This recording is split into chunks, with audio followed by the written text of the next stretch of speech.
नमस्कार, आपके साथ मैं हूं सुमेरा खान। फिक्र आपकी में आपका स्वागत है। भारत से लेकर दुनिया जहान तक की सभी जरूरी खबरें हम आपके लिए लेकर आए हैं। आपने अगर ये शो देख लिया तो समझिए जरूरी खबरों को अच्छे से जान लिया और समझ भी लिया। तो शुरू करते हैं आज की खबरों के इंट्रोडक्शन यानी परिचय के साथ। फिक्र आपकी में आज हम सबसे पहले आपको भारतीय सेना की सुरक्षा का गेम चेंजर त्रिकोण दिखाएंगे। मैदान जंग में दुश्मनों और आतंकियों के दिल दहलाने के लिए भारत ने कई अनोखे हथियारों और टेक्नोलॉजी को एक्टिवेट कर दिया है।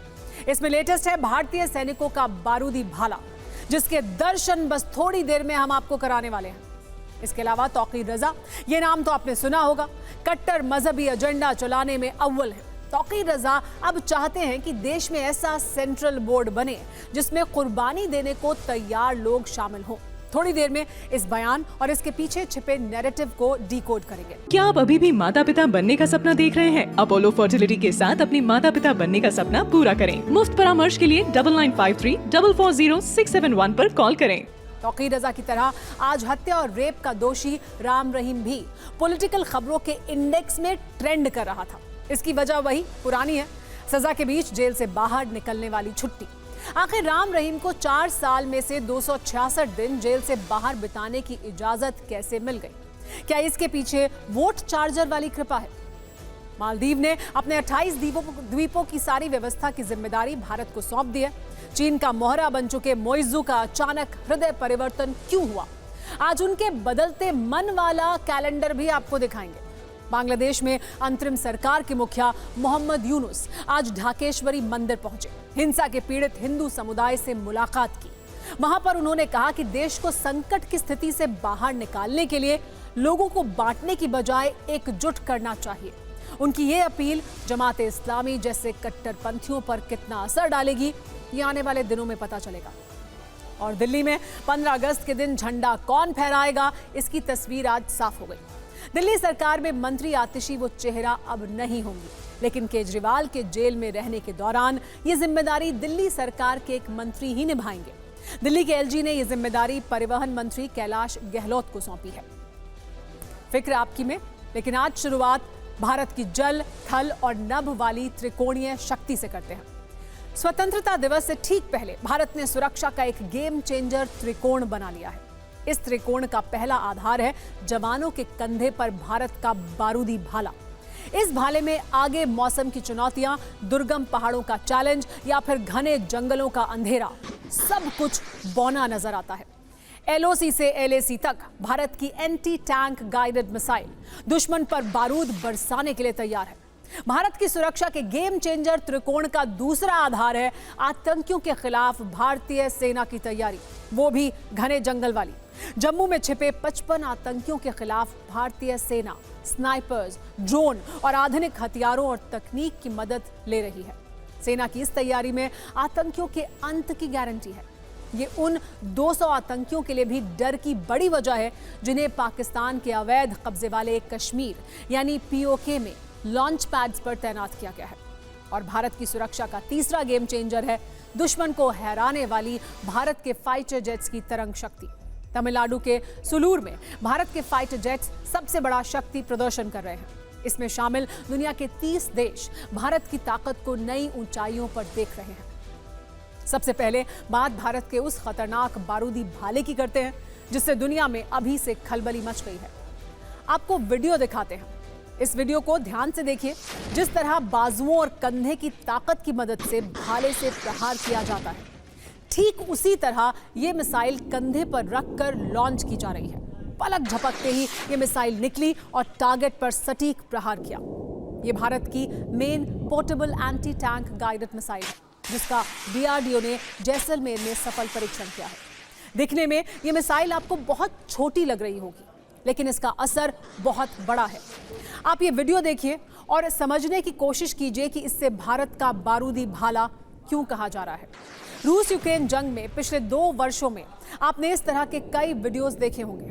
पिछले 2 वर्ष में यूक्रेन ने अमेरिका से मिली एंटी टैंक गाइडेड मिसाइल्स की मदद से रूस के सैकड़ों हेलीकॉप्टर्स को मार गिराया है। सिर्फ मिसाइल को कंधे पर रखा और लॉन्चर की मदद से उसे टारगेट की तरफ हिट कर दिया। इस तरह के हमले से जान माल का जोखिम सबसे कम होता है, और आसानी से एक अटैक में ही कई दुश्मनों को मारा जा सकता है। ये मिसाइल अब भारतीय फौज के तरकश में दिखाई देगी, यानी राजस्थान का रेगिस्तान हो या फिर LOC और LAC के दुर्गम पहाड़ या फिर जम्मू के घने जंगल। भारत की यह मिसाइल दुश्मन पर कमर तोड़ प्रहार के लिए पूरी तरह से तैयार है।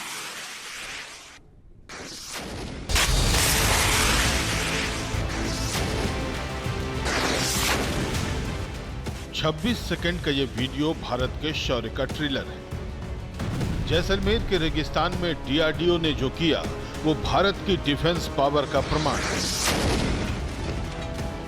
ये वो बदलते भारत की रक्षा शक्ति है जो चीन और पाकिस्तान के लिए चैलेंज है।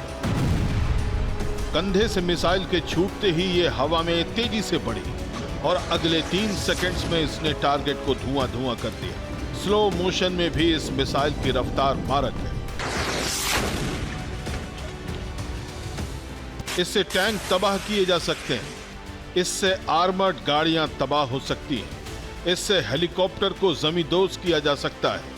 यह रात और दिन दोनों के लिए डिजाइन की गई है। इस एंटी टैंक गाइडेड मिसाइल का वजन 15 किलो से भी कम है। इस मिसाइल की रेंज 2.5 किलोमीटर है। और सबसे खास बात, ये भारत की मेड इन इंडिया मिसाइल है। यह मिसाइल कैसे काम करती है इसे इस एनिमेशन से समझिए। ये लेजर गाइडेड मिसाइल है, यानी ये हवा में उड़ने वाले टारगेट को ट्रैक करते हुए अटैक करती है। और दूसरी बड़ी बात, इस मिसाइल का इंजन ऐसे कोई निशान नहीं छोड़ता जिससे कि इस मिसाइल को ट्रैक किया जा सके, यानी ये अपने साथ ज्यादा धुआं छोड़ते हुए नहीं जाती। इसे आप DRDO की टेस्ट की गई इस मिसाइल में भी देख सकते हैं। इसमें स्लो मोशन में देखने पर यह मिसाइल टारगेट को बिना धुआं छोड़े हिट करती है और टारगेट नेस्त नाबूद हो जाता है। यही वजह है कि इस मिसाइल को भारत के लिए गेम चेंजर माना जा रहा है। अब ये देखिए कि आतंकियों के खिलाफ भारत की घने जंगल वाली तैयारी क्या है। जम्मू के जंगलों में भारतीय फौज ने सबसे बड़ा ऑपरेशन शुरू कर दिया है। टारगेट पर हैं जम्मू के 55 आतंकी और पाकिस्तान के कब्जे वाले कश्मीर में लॉन्च पैड से घुसपैठ के लिए तैयार करीब 200 से ज्यादा आतंकी। और भारतीय सेना एक गोली, एक दुश्मन और एक निशान के ध्येय वाक्य के साथ आतंकियों की मौत का टिकट काटने में जुटी हुई है। TV9 भारतवर्ष की टीम ने भारतीय सेना की इन अभूतपूर्व तैयारियों पर ग्राउंड रिपोर्ट तैयार की है। हमारे संवाददाता अंकित भट्ट की ये रिपोर्ट देखकर आपको हैरानी भी होगी और देश प्रेमी होने के नाते खुशी भी होगी। इस रिपोर्ट को तैयार करते समय हमने पूरी संवेदनशीलता और जिम्मेदारी बरती है ताकि राष्ट्रीय सुरक्षा से जुड़ी कोई भी जानकारी सार्वजनिक ना हो।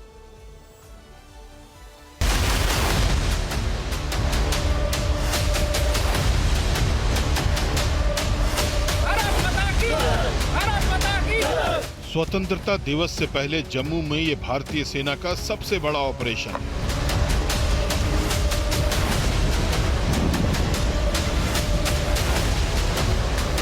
ये वो शूरवीर हैं जिन्होंने ठान लिया है कि जम्मू में एक्टिव हो चुके आतंकियों की कब्र जरूर खुदेगी। ये देखिए, यहाँ पर ये ड्रोन जो है इसका इस्तेमाल खास तौर पे एंटी टेरर ऑपरेशंस में किया जाएगा और लाइन ऑफ कंट्रोल के इलाके में किया जाएगा। ये जंगल के झाड़ियों के अंदर अंदर जा सकता है, जहाँ हम खुली आंख से या बड़े ड्रोन से जो हम ना देख पाए। अब भारतीय सेना के इन स्नाइपर्स को देखिए। एक गोली, एक दुश्मन, एक निशान। यही इन स्नाइपर्स का मूल मंत्र है। ये भारतीय सेना के स्पेशल स्नाइपर कमांडोज हैं जो यहाँ पर घंटों तक रहते हैं। अब 10 घंटे तक इसी तरीके से बैठ सकते हैं। इससे ज़्यादा भी बैठ सकते हैं हम। लेकिन अभी 10 घंटा हो गया अभी बैठे हुए। आतंक के खिलाफ इस सबसे बड़े ऑपरेशन में सेना स्पेशल ड्रोन्स की भी मदद ले रही है। ये देखिए, यहाँ पर ये ड्रोन जो है इसका इस्तेमाल खास तौर पे एंटी टेरर ऑपरेशंस में किया जाएगा और लाइन ऑफ कंट्रोल के इलाके में किया जाएगा। ये जंगल के झाड़ियों के अंदर अंदर जा सकता है, जहाँ हम खुली आंख से या बड़े ड्रोन से जो हम ना देख पाए। ये जंगल के अंदर जाके उस जगह अच्छी तरह से निगरानी कर सकता है। भारतीय सेना आतंक के खिलाफ सबसे बड़े तलाशी अभियान के साथ मॉक ड्रिल भी कर रही है। और ऐसे में ये देखिए यहाँ पर जो घंटी है अलर्ट की वो बज चुकी है और ये देखिए किस तरीके से जवान जो है अब यहाँ पर अलर्ट हुए हैं और इसके बाद ये जवान जो है अपना मोर्चा संभालेंगे। ये देखिए पोजीशन लेते हुए और अब यहाँ से आगे की तरफ जवान जो है वो यहाँ से आगे की तरफ बढ़ रहे हैं क्योंकि इनको यहाँ से जो यहाँ पर जो अलर्ट की घंटी है वो बजी और भारतीय सेना के इन शूरवीरों को सिर्फ कुछ पल आराम के लिए मिलते हैं और जब अलर्ट का सायरन बजता है तो सब कुछ भूलकर दुश्मन के पीछे दौड़ते हैं ताकि हम अपने घरों में महफूज रह सकें।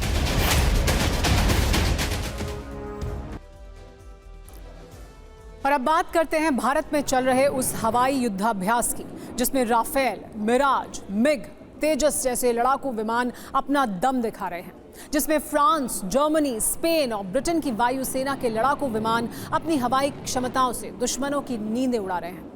इस अभ्यास का नाम है तरंग शक्ति 2024, जिसका पहला चरण पिछले 7 दिनों से तमिलनाडु के सुलूर एयरबेस के पास चल रहा है। ये तस्वीरें वहीं की हैं। भारतीय वायुसेना के लड़ाकू विमान और अटैक हेलीकॉप्टर अपनी ताकत का प्रदर्शन कर रहे हैं।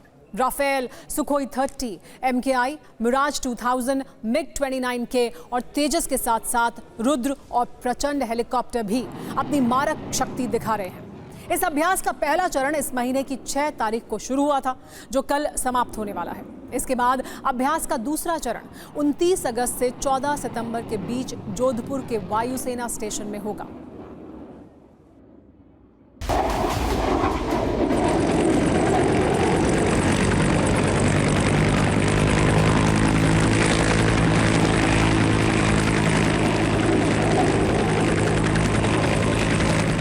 भारतीय वायुसेना की तरंग शक्ति एक्सरसाइज की जा रही है और इस एक्सरसाइज में भारत के साथ हिस्सा ले रहे हैं 50 से ज्यादा देश और यहाँ पर अपनी वायु शक्ति का दमखम दिखाया जा रहा है।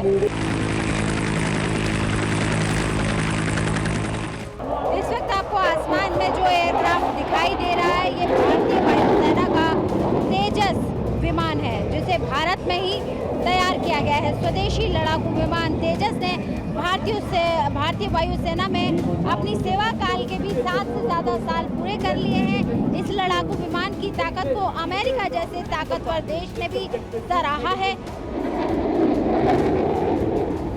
ये आकाश मिसाइल सिस्टम है। आकाश मिसाइल सिस्टम जिसे कि भारत का अपना आयरन ड्रोन सिस्टम कहा जाता है, जो कि आकाश में उड़ते हुए किसी भी हेलीकॉप्टर को, किसी भी ड्रोन को ध्वस्त कर सकता है। इस मिसाइल का नाम अस्त्र है, जिसे DRDO और भारत डायनेमिक्स लिमिटेड ने मिलकर बनाया है। ये स्वदेशी हथियार बियॉन्ड विजुअल रेंज की तरह काम करती है, यानी कि इसे हवा से हवा में दागा जा सकता है। खाली आत्मनिर्भर ही नहीं, हम लोग एक टेक्नोलॉजी लीडरशिप की तरफ बढ़ रहे हैं और हमारे प्रोडक्ट्स अभी इंक्रीजिंगली एक्सपोर्ट हो रहे हैं। मिसाइल का नाम निर्भया मिसाइल है, जिसे हाल ही में DRDO ने इसका परीक्षण किया था और ये सबसे बड़ी खास बात इस मिसाइल सिस्टम की है कि इसे ज़मीन से और सी से, सबमरीन से इसे फायर किया जा सकता है। ये तस्वीरें भारत के लिए बहुत सुखद हैं। दक्षिण एशिया में भारत एक बड़ी सैन्य शक्ति के रूप में खुद और मजबूत करता जा रहा है खुद को। उम्मीद की जा रही है कि पाकिस्तान की तरफ से भेजे गए आतंकियों को जल्द से जल्द ऑल आउट कर दिया जाएगा और आगे main portable anti tank guided missile. कई अलग अलग मोर्चों पर भारत के लिए युद्ध और टेरर एनकाउंटर्स की तस्वीर बदल देगी। अब बात करते हैं एक ऐसे धार्मिक नेता की जो अक्सर बोलते बोलते शायद धर्म शब्द का मतलब भूल जाते हैं, जो अक्सर धर्म की बात करते करते कट्टर बातें करने लगते हैं और इस बात पर विवादों का ऐसा तूफान आ जाता है कि मूसलाधार राजनीति होने लगती है। नाम है तौकीर रजा। ये नाम आपने पहले भी कई बार सुना होगा और यकीन मानिए जब भी ये नाम सुना होगा किसी ना किसी विवादित और नफरत भरे बयान की वजह से ही सुना होगा। अब तौकीर रजा ने विवादित बयानों की पिच पर अपने पिछले रिकॉर्ड को तोड़ते हुए नया रिकॉर्ड बनाया है, वो भी ऐसे वक्त में जब भारत के पड़ोसी मुल्क बांग्लादेश में नफरत की आग लगी हुई है। इन्होंने क्या कहा, कहां कहा, क्यों कहा, किसको टारगेट करते हुए कहा, सब बताएंगे। लेकिन पहले इनकी विशेष चाहत और मंशा को भी जान लीजिए। IMC यानी इत्तेहाद मिल्लत काउंसिल के अध्यक्ष तौकीर रजा चाहते ये हैं कि देश में सेंट्रल कुर्बानी बोर्ड बने। आपको सुनकर आश्चर्य भी हो रहा होगा, आखिर एक धर्म गुरु की ये कैसी चाहत है। तौकीर रजा ने कहा है कि देश में एक मुस्लिम सेंट्रल बोर्ड बनना चाहिए जिसमें ऐसे लोग शामिल हों जो कुर्बानी देने का जज्बा रखते हों, जिसके फैसले को कभी मुसलमान आंख बंद करके मान लें। इनका कहना है कि मुसलमानों को अपने वजूद को बचाने की फिक्र करनी चाहिए। आरोप यह है कि देश में मुसलमानों को 2 नंबर का शहरी बनाया जा रहा है। इनको दुख इस बात का है कि देश में मुसलमानों की कोई इज्जत और हैसियत नहीं है। ये इस बात को लेकर अत्यंत दुखी हैं कि मुसलमानों पर लव जिहाद के आरोप लगते हैं और सबसे ज्यादा दुखी इस बात को लेकर हैं कि ये देश गैर जिम्मेदार हाथों में चला गया है। मुंबई में एक कार्यक्रम में तौकीर रजा ने इस तरह के विवादित बयान दिए। इस कार्यक्रम में तौकीर रजा के साथ समाजवादी पार्टी के नेता अबू आजमी भी शामिल थे। इनके अलावा देश के कई मुस्लिम धर्मगुरु भी थे। कार्यक्रम का नाम था मुस्लिम लीडरशिप समिट 2024। इसकी अध्यक्षता मौलाना खलीलुर रहमान सज्जाद नौमानी नदवी ने की थी। मुस्लिम वेलफेयर एसोसिएशन की ओर से इसका आयोजन किया गया था। मुख्य रूप से इस कार्यक्रम के 3 मकसद थे। पहला, मुस्लिम समुदाय में प्रतिनिधित्व, दूसरा, मुसलमानों का सशक्तिकरण और तीसरा, मुस्लिम समुदाय की प्रगति। ऐसे कार्यक्रम से किसी को कोई आपत्ति नहीं होनी चाहिए क्योंकि प्रतिनिधित्व, सशक्तिकरण और प्रगति का अधिकार मुस्लिम समुदाय को भी है। लेकिन चिंता की बात यह है कि ऐसे मंच का एजेंडा और नैरेटिव तौकीर रजा जैसे लोग हाईजैक कर लेते हैं। उनका पूरा बयान सुनिए, इसके बाद विवादों वाला पूरा इतिहास भी हम आपको बताएंगे। तजवीज रखता हूं कि एक सेंट्रल कमेटी बनाई जाए, बोर्ड बनाया जाए जिसमें तमाम जिम्मेदार बावकात जो शख्सियात हैं और जिनके बारे में ऐसा महसूस होता है कि इनमें मिल्लती जज्बा है, मिल्लत के लिए काम करने का शौक है और मिल्लत के लिए कुर्बानी देने का जज्बा है। ऐसी शख्सियत को तलाश कीजिए, ऐसे लोगों का एक बोर्ड बना दीजिए और अपने सारे अख्तियारात, पूरी कौम, हम तमाम मिलकर खड़े होंगे, नौमानी साहब खड़े होंगे, हम तमाम लोग मुत्तहिद होकर खड़े होंगे और हम ये कहेंगे कि इस बोर्ड को पूरी मिल्लत की तरफ से तमाम इख्तियारात दिए जा रहे हैं। अब मिल्लत की जिम्मेदारी है कि इस बोर्ड का जो फैसला हो उसे आग बंद करके मंजूर किया जाए। अभी तो हमें अपने वजूद को बचाने की फिक्र करनी चाहिए। वो जैसे जावेद साहब ने बताया कि वो जिस आइडियोलॉजी पर काम कर रहे हैं उसमें हिंदुस्तान में मुसलमान का कोई वजूद उनकी नजर में नहीं है। मुसलमान को 2 नंबर का शहरी लोग कहते हैं कि बनाने की कोशिश की जा रही है। मुसलमान 2 नंबर से ज्यादा नीचे जा चुका है। मुसलमान की कहीं इज्जत, कहीं कोई औकात है। तौकीर रजा के बयान पर तीखी प्रतिक्रिया देखने को मिल रही है। नेताओं से लेकर मुस्लिम धर्म गुरु तक इसे अपने अपने हिसाब से मुद्दा बना रहे हैं। बीजेपी के नेता तौकीर रजा को पाकिस्तान और बांग्लादेश वाली नसीहत दे रहे हैं, वहीं कई मुस्लिम धर्मगुरु इस बयान को सही बता रहे हैं।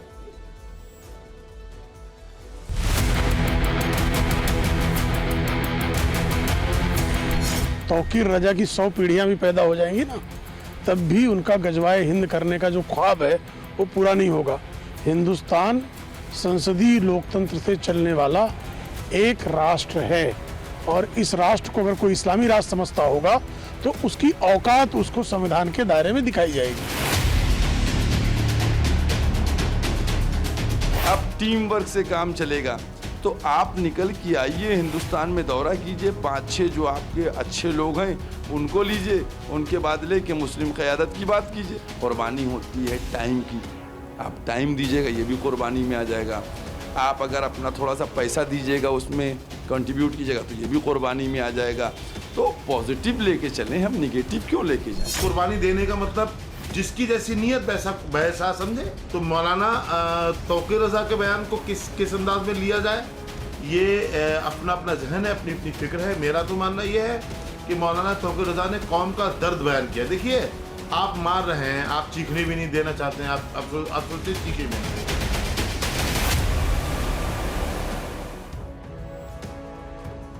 लेकिन ये पहली बार नहीं है जब तौकीर रजा की जुबान से ऐसे शब्द निकले हैं। अब आपको तौकीर रजा के बयानों और इनके विचारों वाला संक्षिप्त परिचय भी दे देते हैं, जिससे इन्हें समझना हर किसी के लिए आसान हो जाएगा।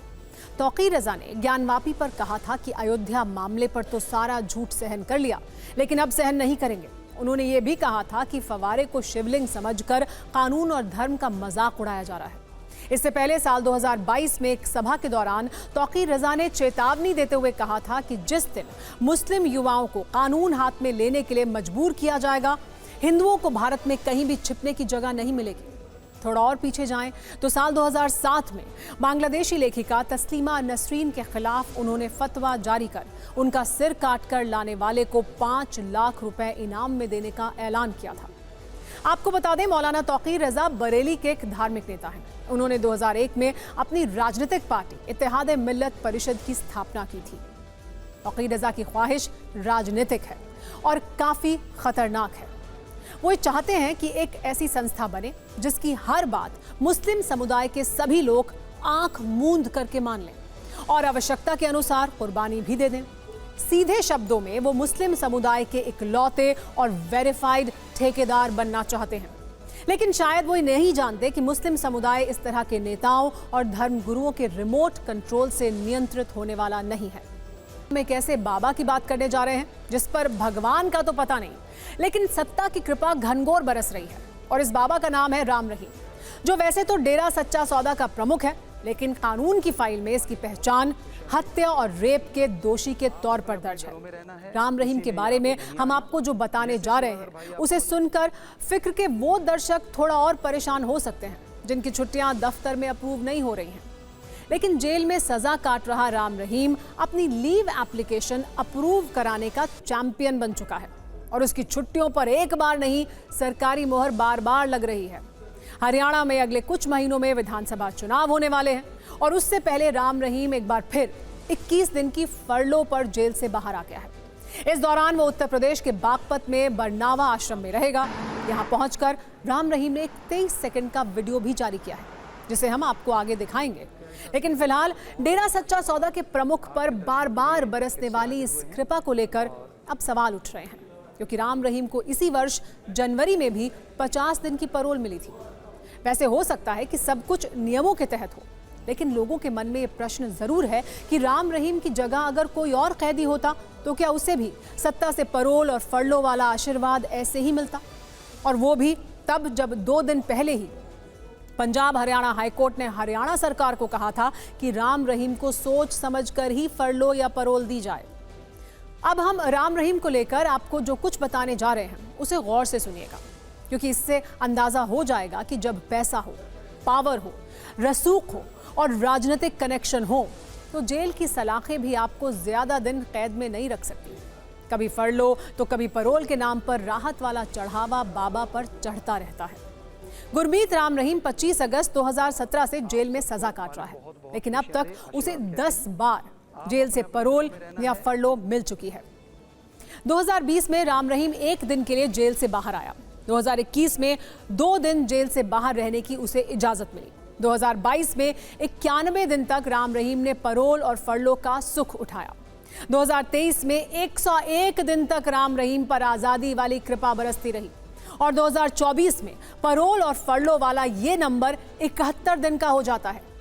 ऐसे में अगर देखें तो पिछले 4 साल में गुरमीत राम रहीम पर 266 दिन जेल से बाहर रहने की कृपा रही है। यानी राम रहीम को इतनी स्पीड से पैरोल और फरलो मिलती है जैसे वो कैदी ना होकर जेल का कोई विजिटर हो जो कुछ समय के लिए जेल में घूमने आता है और फिर बाहर चला जाता है। सवाल यह है कि इस बाबा पर पैरोल और फरलो वाला इतना चढ़ावा कैसे चढ़ रहा है?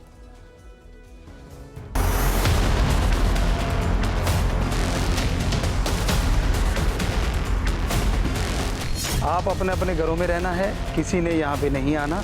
जैसे सेवादार भाई आपको बताएंगे, सेवादार जिम्मेवार आपको बताएंगे, उसके अकॉर्डिंग आपने सेवा करनी है।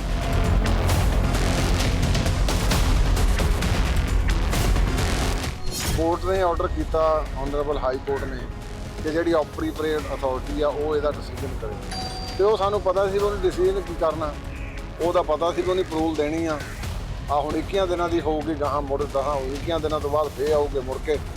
हुण शायद उन्होंने खुल मिल गए तो 10 वारी भी कर देंगे, तो शायद अंदर ही ना भेजने भी हो सकता।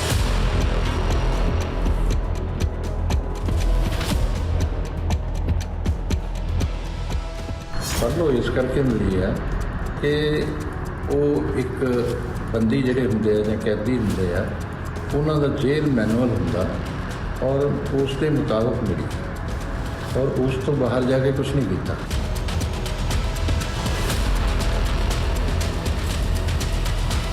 ਅੱਜ ਤੋਂ ਪਹਿਲਾਂ ਵੀ ਜਦ ਵੀ ਕਦੇ ਚੋਣਾਂ ਹੁੰਦੀਆਂ ਨੇ ਸੂਬੇ ਦੇ ਅੰਦਰ ਤਾਂ ਭਾਰਤੀ ਜਨਤਾ ਪਾਰਟੀ ਰਾਮ ਰਹੀਮ ਨੂੰ ਰਿਹਾ ਕਰਨ ਦੇ ਵਿੱਚ ਆਪਣੀ ਖੁਸ਼ੀ ਪ੍ਰਾਪਤ ਕਰਦੀ ਹੈ ਤੇ ਉਹਨੂੰ ਕਦੇ ਪਰੋਲ ਤੇ ਕਦੇ ਫਰਲੋ ਦੇ ਨਾਂ ਤੇ ਉਹ ਬਾਹਰ ਆ ਕੇ ਤੇ ਲੋਕਾਂ ਦੇ ਵਿੱਚ ਵਿਚਰਦਾ ਤੇ ਸਰਕਾਰੀ ਜਿਹੜੇ ਪ੍ਰੋਗਰਾਮ ਹੈ ਉਹਨਾਂ ਦੇ ਚੀਫ ਗੈਸਟ ਬਣਦਾ। सवाल दरअसल ये है कि आखिर किसकी कृपा से बार बार राम रहीम की लीव एप्लीकेशन अप्रूव हो जाती है? क्या इसमें सियासत का भी बड़ा रोल है? क्योंकि इससे पहले राम रहीम को जो फरलो और परोल मिली है उसके संयोग पर गौर करने की जरूरत है। 2022 की अगर बात करें तो पहली बार राम रहीम को 7 फरवरी को 3 हफ्ते की फरलो मिली थी और 20 फरवरी को पंजाब विधानसभा के चुनाव होने थे। इसी तरह 17 जून 2022 को बाबा को 30 दिन की परोल मिली और 2 दिन के बाद ही हरियाणा नगर पालिका के चुनाव होने थे। इसके बाद जब अक्टूबर 2022 की 15 तारीख को राम रहीम को 40 दिन की परोल दी गई तो उस वक्त आदमपुर विधानसभा सीट पर उपचुनाव के साथ साथ हरियाणा के पंचायत चुनाव भी होने थे। 25 नवंबर 2023 की अगर बात करें तो राजस्थान में वोटिंग होनी थी। उससे 4 दिन पहले गुरमीत राम रहीम 21 दिन की फरलो पर जेल से बाहर आया था और अब अक्टूबर या नवंबर में हरियाणा में विधानसभा चुनाव होने वाले हैं और उससे पहले राम रहीम 21 दिन की फरलो पर बाहर है। इसीलिए सवाल तो उठेंगे और सवाल उठाया जा रहा है कि राम रहीम पर यह कृपा कहीं वोट चार्जर वाली कृपा तो नहीं है। वैसे अपने दर्शकों को हम ये भी बता दें, फरलो और परोल में कुछ फर्क होते हैं। जैसे फरलो सिर्फ सजा याफ्ता कैदी को मिलती है जबकि परोल विचाराधीन कैदी को भी दी जा सकती है। इसके अलावा फरलो वो छूट है जिसे जेल में बंद कैदी स्वतंत्रता के रूप में प्राप्त करता है। इसे कैदी का अधिकार माना जाता है जबकि परोल के लिए वजह जरूरी होती है।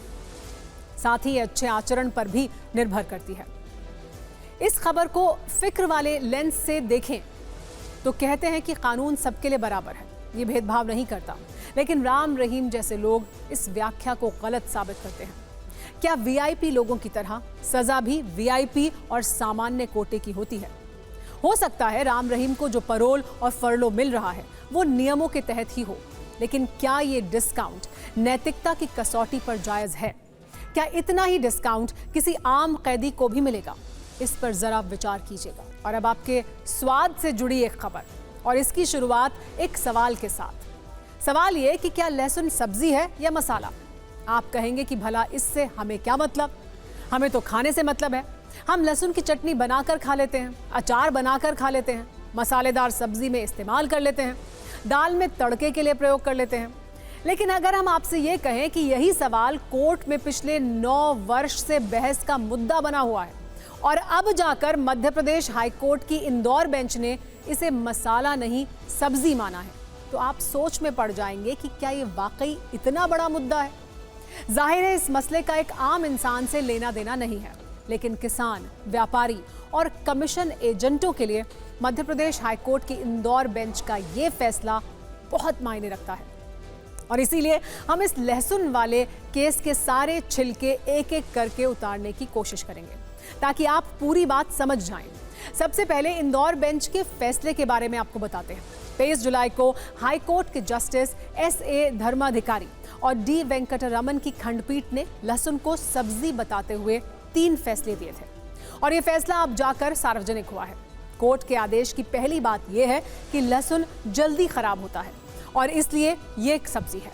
दूसरी बात यह है कि लहसुन को सब्जी बाजार और मसाला बाजार दोनों जगहों पर बेचा जा सकता है। और तीसरी महत्वपूर्ण बात यह कही गई है कि सब्जी और मसाला दोनों बाजारों में लहसुन के बिकने से किसानों को फायदा होगा। तो भले ही लहसुन सब्जी और मसाला दोनों बाजार में बेचा जाए, लेकिन ये है सब्जी ही। और ये फैसला सार्वजनिक होते ही अब इस मामले की क्रोनोलॉजी भी ट्रेंड करने लगी है। वर्ष 2015 में किसानों के एक संगठन ने मध्य प्रदेश मंडी बोर्ड से लहसुन को सब्जी मानने का अनुरोध किया था। मंडी बोर्ड ने प्रस्ताव पारित करके लहसुन को सब्जी की श्रेणी में शामिल कर लिया, लेकिन फिर कृषि विभाग की एंट्री हुई।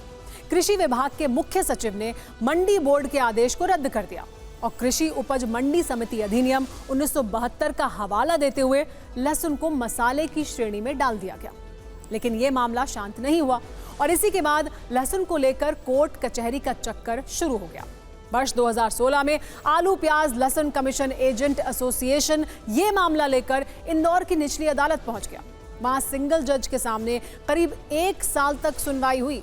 जज ने वर्ष 2017 में कमीशन एजेंट एसोसिएशन के हक में फैसला सुनाया और लहसुन को सब्जी माना। लेकिन तब कोर्ट का यह फैसला कारोबारियों को रास नहीं आया। उनका तर्क यह था कि इस फैसले से कमीशन एजेंटों को फायदा होगा, किसानों को फायदा नहीं मिलेगा। और इसी तर्क के साथ वर्ष 2017 में ही हाईकोर्ट की डबल बेंच के सामने पुनर्विचार याचिका दाखिल की गई। हाईकोर्ट की डबल बेंच ने 5 साल तक इस मामले की सुनवाई की और जनवरी 2024 से 2017 के फैसले को पलटते हुए लहसुन को फिर से मसाले की श्रेणी में रख दिया। यानी इस बार कमीशन एजेंटों के खिलाफ फैसला आया। कमीशन एजेंटों ने इसके बाद मार्च 2024 में फिर से आदेश की समीक्षा की मांग करते हुए एक पुनर्विचार याचिका हाईकोर्ट में डाली और इस बार ये केस जस्टिस धर्माधिकारी और जस्टिस वेंकटरमन की बेंच के सामने आया। हाईकोर्ट ने लहसुन को सब्जी माना। लहसुन को आमतौर पर मसाला माना जाता है क्योंकि इसका उपयोग भोजन में स्वाद और सुगंध को बढ़ाने के लिए किया जाता है। हालांकि लहसुन एक पौधा है और तकनीकी रूप से इसे सब्जी के वर्ग में डाला जा सकता है। लेकिन कोर्ट में जो लड़ाई पहुंची है उसके पीछे कमीशन वाला गणित है। दरअसल लहसुन मसाला है या सब्जी, ये मामला राजस्थान में भी उठा था। राजस्थान के विक्रेताओं के मुताबिक सब्जी मंडी में बेचने पर बिचौलिए 6% कमीशन देते हैं, लेकिन अनाज मंडी में बिचौलिए केवल 2% कमीशन देते हैं। यही वजह है कि बिचौलिए चाहते हैं कि लहसुन मसाला ही बना रहे, इससे उन्हें कम कमीशन देना पड़ता है, जबकि किसान चाहते हैं कि लहसुन सब्जी में गिना जाए ताकि उन्हें फायदा हो। राजस्थान वाला ये उदाहरण काफी हद तक मध्य प्रदेश पर भी लागू होता है। सब्जी और अनाज मंडी दोनों में लहसुन बेचने की आजादी किसानों के लिए फायदे का सौदा हो सकती है। यानी सारा खेल कमीशन का ही है। खैर, बात लहसुन के आइडेंटिटी क्राइसिस की हो रही है तो ऐसी और भी कई वस्तुएं हैं जिन्हें लेकर हमेशा कंफ्यूजन बना रहता है। इसमें एक नाम टमाटर का भी आता है।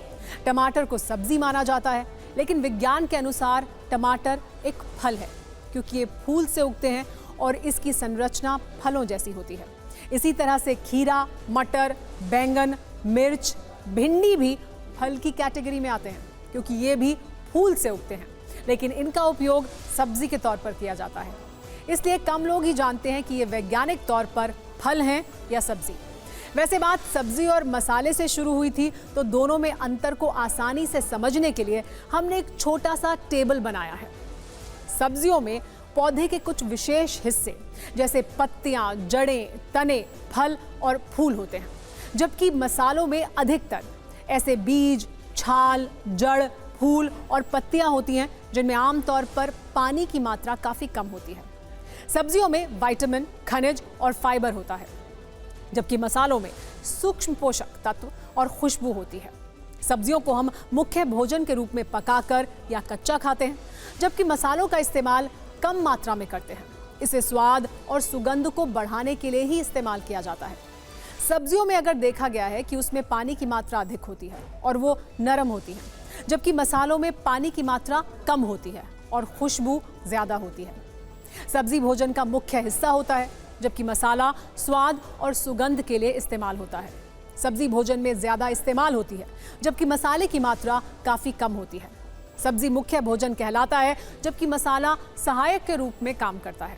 सब्जी में हल्का या प्राकृतिक स्वाद होता है, जबकि मसाले में तीव्र केंद्रित स्वाद और सुगंध होती है। बात जहां तक लहसुन की है तो दुनिया के कई देशों में लहसुन हेल्थ और फूड सप्लीमेंट के तौर पर भी इस्तेमाल होता है। इसकी वजह है लहसुन का एंटीबायोटिक, एंटीवायरल और एंटी फंगल गुण। लहसुन में पाया जाने वाला एलिसिन केमिकल ताकतवर एंटीबायोटिक है। इसमें पेनिसिलिन जैसी खूबियां होती हैं। लहसुन में सल्फर बड़ी मात्रा में होता है। लहसुन एक नेचुरल ब्लड थिनर भी है, यानी खून को पतला करता है। जिन लोगों को कोलेस्ट्रॉल की समस्या है उनके लिए लहसुन लाभकारी है। इसके अलावा लहसुन मौसमी बुखार को दूर करने में कारगर होता है। फिक्र आपकी में आज एक बार फिर पंजाब के मोहाली वाले जंडपुर गांव की बात भी करते हैं। कल इसी शो में हमने आपको ये दिखाया था कि कैसे इस गांव की नौजवान सभा ने यहां रहने वाले यूपी बिहार के प्रवासी मजदूरों के खिलाफ भेदभाव वाले फरमान जारी किए थे। पूरे गांव में बाकायदा भेदभाव वाले प्रतिबंधों के पोस्टर लगा दिए गए थे। ये मुद्दा नेशनल मीडिया की हेडलाइन बना था।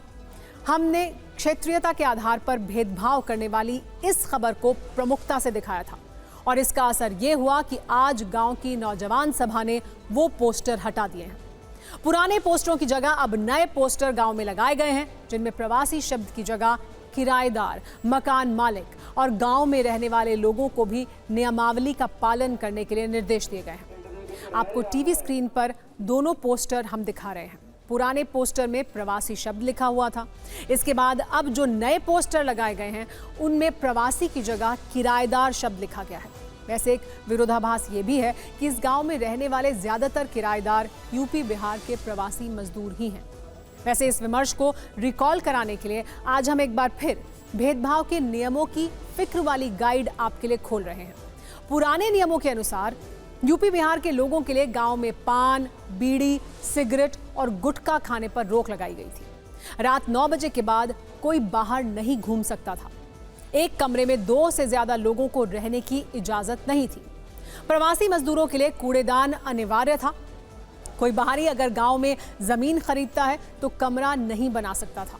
पंजाब के गांव से उठा ये विवाद आज बॉर्डर पार कर बिहार तक जा पहुंचा। बिहार सरकार के मंत्री जमा खान ने इस पर कड़ी प्रतिक्रिया जाहिर की।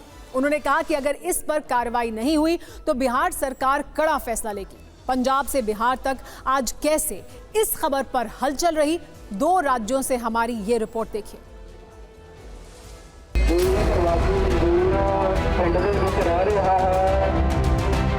पंजाब के मोहाली के खरड़ नगर काउंसिल के जंडपुर गांव में जो बोर्ड लगाए गए थे जिनमें प्रवासी मजदूरों को लेकर कई तरह के नियम बनाए गए थे, उनको अब हटा लिया गया है। वहां पर प्रवासियों की जगह किराएदार कर दिया गया है और यहाँ तक कि जो गांव के रहने वाले लोग हैं उनके ऊपर भी नियम लागू किए गए हैं। बदला क्यों आप लोगों ने?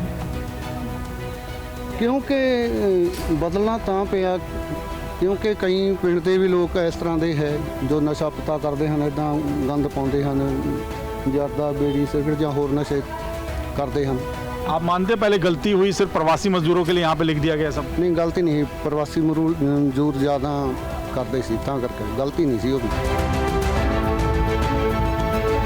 मैं वहाँ के मुख्यमंत्री से मिलने जा रहा हूँ, बात करने जा रहा हूँ। ऐसा नहीं होना चाहिए, ऐसा करेंगे तो ठीक नहीं होगा, ये बात मैं करूँगा। पंजाब जा रहे हैं आप?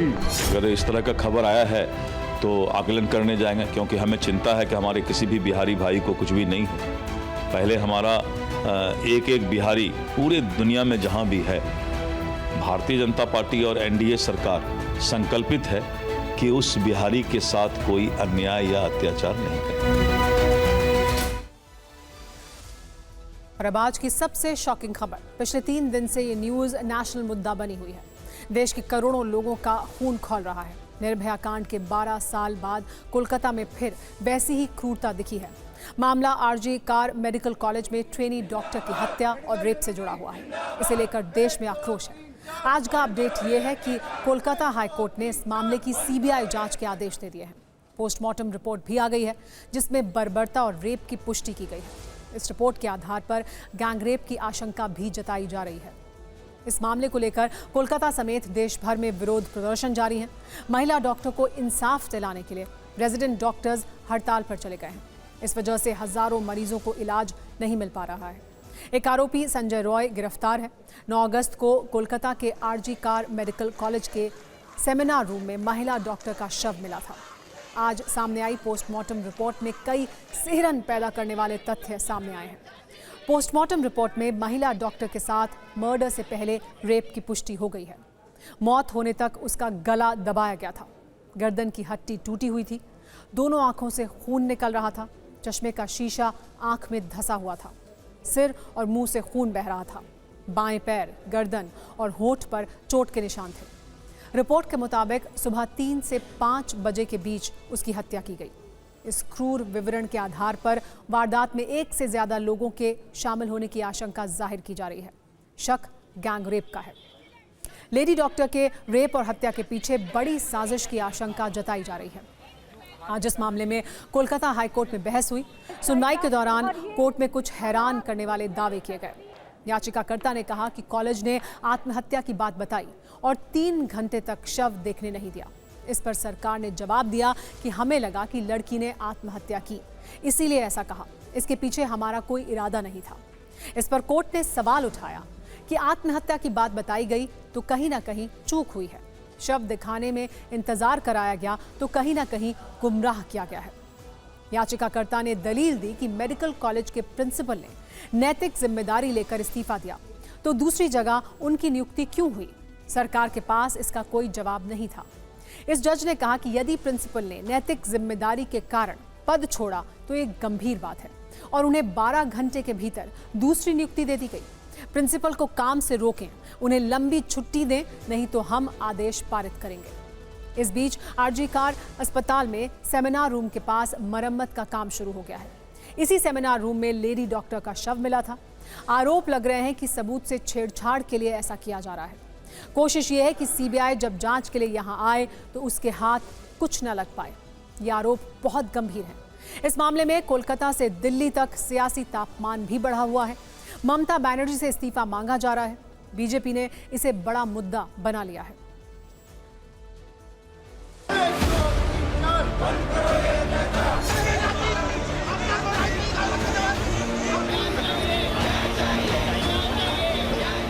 इतना कम्युनिटी को सर्व करके फिर उसे क्या मिला, ये सोच सोच के इतना गुस्सा आता है। मतलब ये सिर्फ डॉक्टर के अगेंस्ट नहीं हुआ है, ये एक लड़की के अगेंस्ट, एक फेलो सिटीजन के अगेंस्ट हुआ है। मतलब हम वेट करेंगे क्या कुछ और, किसी और का कुछ होने का, तब हम जाके आंखें खोलेंगे। यही चाहते कि कोई तो एक सेंट्रल लॉ हो और स्टेट गवर्नमेंट से भी हमें पूरा बैकअप मिले। लॉ सेट करे जो हमें प्रोटेक्ट करे। हमारे पास कोई प्रोटेक्शन नहीं होता। हम नाइट ड्यूटीज करते हैं, हम सबकी जान बचा रहे हैं, लेकिन हमारी जान बचाने के लिए कोई नहीं है। आपने कहा कि बेटे को बचाओ, ये नहीं, तुम रखो, ये देखो क्या हुआ है।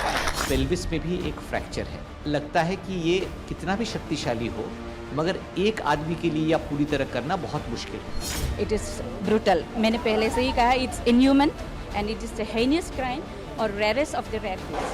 ये it's a second Nirbhaya. We want resignation of the health minister as well as chief minister. सरकार की तरफ से कड़ी कार्रवाई करना चाहिए, लेकिन सरकार फिर भी दुविधा में है। सारे बंगाल नहीं, सारे देश इसमें आंदोलित है। सारे देश की रोष उभर रहे हैं। बंगाल एक ऐसा प्रदेश बन गया है जहां कानून व्यवस्था नाम की कोई चीज नहीं है। महिला मुख्यमंत्री होने के पश्चात ये हो रहा है, ये और भी चिंताजनक है।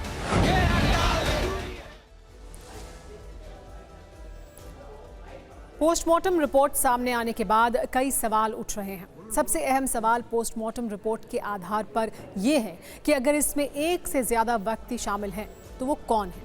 क्या सच को छिपाने की कोशिश की जा रही है? कहीं उन लोगों को कोई राजनीतिक संरक्षण तो हासिल नहीं है? उम्मीद है कि इन सवालों के जवाब सीबीआई जांच से जरूर मिलेंगे। अब फिक्र के डेटा कैप्सूल के सेवन का समय हो गया है। ये नए डेटा पर आधारित खबर है जिसे आपको जानना चाहिए। अगले 12 वर्षों में देश में महिलाओं की जनसंख्या कितनी होगी? क्या आपने कभी सोचा है? ये घटेगी या फिर बढ़ेगी? इसी अंतराल में भारत जनसंख्या के मामले में दुनिया में कहां खड़ा होगा? इन सारे प्रश्नों के उत्तर सांख्यिकी मंत्रालय की तरफ से जारी की गई रिपोर्ट से मिले हैं। हमने इस रिपोर्ट का अध्ययन किया है और रिपोर्ट की बड़ी बातें आपके लिए निकालकर फिक्र का डेटा कैप्सूल तैयार किया है। इस रिपोर्ट के अनुसार अगले 12 वर्षों में यानी वर्ष 2036 तक भारत की जनसंख्या बढ़कर 152.2 करोड़ हो जाएगी, जो मौजूदा समय में करीब 140 करोड़ है। 2011 की जनगणना के अनुसार देश में महिलाओं की आबादी का प्रतिशत 48.5 था, जो 2036 तक 0.3% बढ़कर 48.8% हो जाएगा। इसके अलावा प्रति 1000 पुरुषों पर महिलाओं के अनुपात में भी बढ़ोतरी का अनुमान रिपोर्ट में किया गया है। 2011 की जनगणना में प्रति 1000 पुरुषों पर महिलाओं की संख्या 943 थी, जो 2036 में बढ़कर 952 हो जाएगी। इस रिपोर्ट में देश की युवा और बुजुर्ग आबादी से जुड़ा एक फिक्र बढ़ाने वाला डेटा भी है। व्यक्तियों की आयु अनुपात के अनुसार रिपोर्ट में जो अनुमान दिया गया है वो ये कहता है कि अगले 12 साल में 15 वर्ष से कम आयु वर्ग के व्यक्तियों की जनसंख्या घटेगी, जबकि इसी अवधि में 60 वर्ष से अधिक उम्र वालों की जनसंख्या में बढ़ोतरी होगी, यानी युवा कम होंगे और बुजुर्ग बढ़ेंगे। रिपोर्ट के अनुसार इसका कारण प्रजनन दर में कमी आना है। जनसंख्या वाले डेटा कैप्सूल की बात हो गई, अब चर्चा डिजिटल भुगतान वाले डेटा की भी कर लेते हैं, चाहे हम हो या आप। आजकल ज्यादातर लोग किसी भी लेन देन के लिए अक्सर यूपीआई का ही इस्तेमाल करते हैं। यही कारण है कि यूपीआई के जरिए देश में लेन देन की संख्या साल दर साल बढ़ती जा रही है। सरकार के आंकड़े भी यही संकेत दे रहे हैं। जो नए आंकड़े सामने आए हैं ये बताते हैं कि वित्त वर्ष 2024-25 की अप्रैल-जून तिमाही में यूपीआई ट्रांजैक्शन 36% बढ़े, 60 लाख करोड़ का लेन देन हुआ। इस दौरान 4122 करोड़ के ट्रांजैक्शन हुए। पिछले वित्त वर्ष की पहली तिमाही में यह आंकड़ा 44 लाख करोड़ था। उस दौरान 2762 करोड़ ट्रांजैक्शन किए गए थे। अगर पूरे वित्त वर्ष के आधार पर देखें तो 2023-24 में यूपीआई से 13,113 करोड़ का भुगतान हुआ, जिसकी वैल्यू 200 लाख करोड़ थी। वित्त वर्ष 2022-23 में 8,371 करोड़ यूपीआई लेन देन हुए, जिसकी वैल्यू 139 लाख करोड़ थी। वित्त वर्ष 2021-22 में 84 लाख करोड़ के 4,596 करोड़ यूपीआई ट्रांजैक्शन किए गए। ये आंकड़े इस बात की गवाही दे रहे हैं कि मोदी 1.0 में जिस डिजिटल क्रांति की बात कही जा रही थी, जिस तरह से कैश पर निर्भरता को कम करने पर जोर था, वो मोदी 3.0 आते आते कामयाब होता हुआ दिखने लगा है। लोग अब कैश पेमेंट मोड से दूर हो रहे हैं। डिजिटल क्रांति वाले इस दौर में उनकी निर्भरता और भरोसा दोनों डिजिटल पेमेंट की ओर शिफ्ट हो रहे हैं। अब बात बांग्लादेश की। बांग्लादेश में तख्ता पलट होने के बाद हिंदुओं के खिलाफ जो माहौल और नैरेटिव बना हुआ है, उसे डिफ्यूज करने के लिए वहां की अंतरिम सरकार के मुखिया मोहम्मद यूनुस लगातार कोशिश कर रहे हैं और तस्वीरों के जरिए लोगों तक अपना संदेश भी पहुंचा रहे हैं। मोहम्मद यूनुस आज ढाकेश्वरी मंदिर पहुंचे और वहां उन्होंने हिंदू समुदाय के लोगों से मुलाकात की। ये बांग्लादेश में हुई हिंसा पर मरहम लगाने की कोशिश है। ढाकेश्वरी देवी मंदिर का दौरा करने से बांग्लादेश में रह रहे हिंदुओं के मन में एक उम्मीद जगी है। शायद इसके बाद उनके लिए हालात बेहतर हो जाएं। फिक्र आपकी में अब रफ्तार से देश दुनिया की टॉप 9 खबरें देख लेते हैं। सबसे पहले शुरुआत 15 अगस्त की खबर से। 15 अगस्त को पेरिस ओलंपिक में हिस्सा लेने वाले भारतीय खिलाड़ियों के एक दल से मिलेंगे पीएम मोदी। हर एथलीट को 15 अगस्त को लाल किला आने का न्योता भेजा गया है। कल शाम को राष्ट्रपति से मिलेगा पेरिस गया ओलंपिक दल। सुप्रीम कोर्ट में अरविंद केजरीवाल की याचिका पर कल सुनवाई करेगा। केजरीवाल ने आबकारी नीति मामले में सीबीआई की ओर से दर्ज केस में गिरफ्तारी को चुनौती देने के साथ जमानत की मांग की है। कांग्रेस की आज की बैठक में राहुल गांधी और खड़गे के सामने ही हरियाणा कांग्रेस के अध्यक्ष उदय भान और महासचिव कुमारी शैलजा के बीच जबरदस्त विवाद और तू-तू मैं-मैं में कुमारी शैलजा ने उदय भान पर पक्षपात का आरोप लगाया। महाराष्ट्र में विधानसभा चुनाव से पहले अजित पवार के बदले सुर, बोले लोकसभा चुनाव में पत्नी को बहन के खिलाफ उतारकर गलती की, राजनीति को घर परिवार से बाहर रखना चाहिए। इसी सूत्रों से खबर, जम्मू कश्मीर का चुनावी कैलेंडर अगले हफ्ते जारी कर सकता है चुनाव आयोग। 5 चरणों में कराया जा सकता है मतदान। इस हफ्ते गृह मंत्रालय के साथ बैठक के बाद तारीखों पर फाइनल फैसला होगा। गृह मंत्री अमित शाह ने अहमदाबाद में हर घर तिरंगा रैली में लिया हिस्सा। तिरंगा लेकर समर्थकों के साथ सड़क पर पैदल चले गृह मंत्री। छत्तीसगढ़ के धमतरी और गरियाबंद में नक्सलियों के गढ़ में पुलिस को बड़ी कामयाबी। जमीन के कई फीट नीचे गड्ढे के अंदर से 38 लाख रुपए कैश बरामद किया गया। बेंगलुरु में बीच सड़क बस का ब्रेक फेल, बस ने 3 बाइक और 2 कारों को मारी टक्कर। बांग्लादेश की राजधानी ढाका में अल्पसंख्यक समुदाय का प्रदर्शन, हिंसा के दौरान लापता परिजनों की तस्वीरों के साथ जताया विरोध।